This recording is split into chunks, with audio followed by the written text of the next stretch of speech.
Last one for today, number 3, comes from Walter, and he says, I left a large law firm and hung my shingle about 5 years ago as a solo practitioner. And today, I lead a team of 8. I've got 2 other attorneys and 5 staff.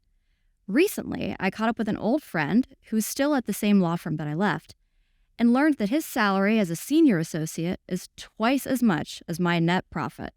Plus, he doesn't have to deal with all the headaches of owning a business.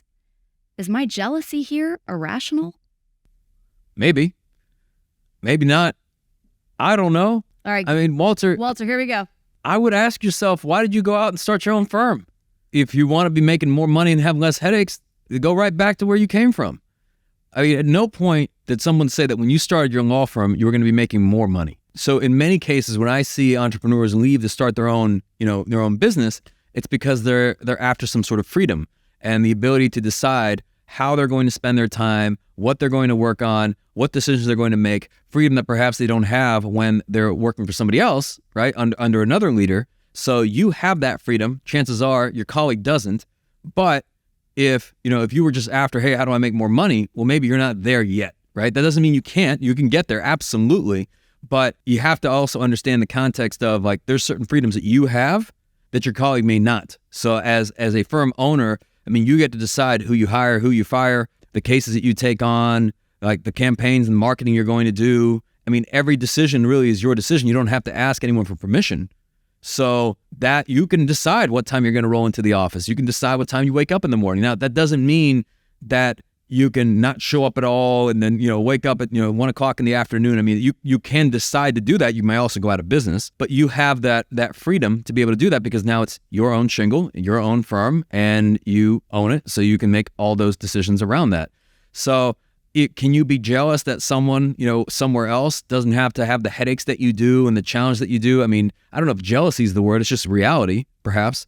But the price you pay for the freedom that you have are now the headaches that you have as a result today of having to solve very challenging problems, of figuring out how are we going to grow this firm, how are we going to hire people, how are we going to have the right culture, how are we going to build up our operation, how are we going to make sure we can attract the right types of cases that we want, how do we make sure everyone does their jobs correctly. I mean, entrepreneurship is not for the faint of heart. I mean, you got to be somewhat psychotic to even want to do this, to take this amount of risk and then to deal with all the headaches and challenges. I mean, I think entrepreneurs are the only people crazy enough to leave a 9 to 5 working 40 hours a week to go work 100 hours a week for themselves and make less money. I mean, it's just insanity when you think about it, and then take all this risk. But, I think that's a great opportunity to determine, is this for you? Because as challenging as it is, and with all the different, the different barriers you now have, the different problems you have to solve, would you want it any other way? Because you do have the option of shutting down your operation and then working under somebody else, right? And then not having to worry about any of these headaches. But I would ask you to perhaps revisit why you left in the first place to hang your own shingle. And perhaps that was a forcing function, that you wanted to pursue your own freedom and to bet on yourself. Well, now you're betting on yourself, and now you got to figure it out. But at the end of the day, the grass always seems greener somewhere else.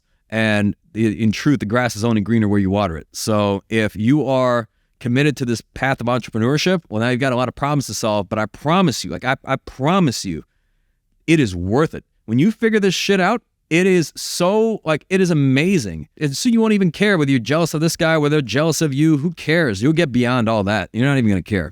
At first, maybe you got some chip on your shoulder, you want to prove somebody wrong, but then as you mature and evolve, you get to a point where you're just designing your own life.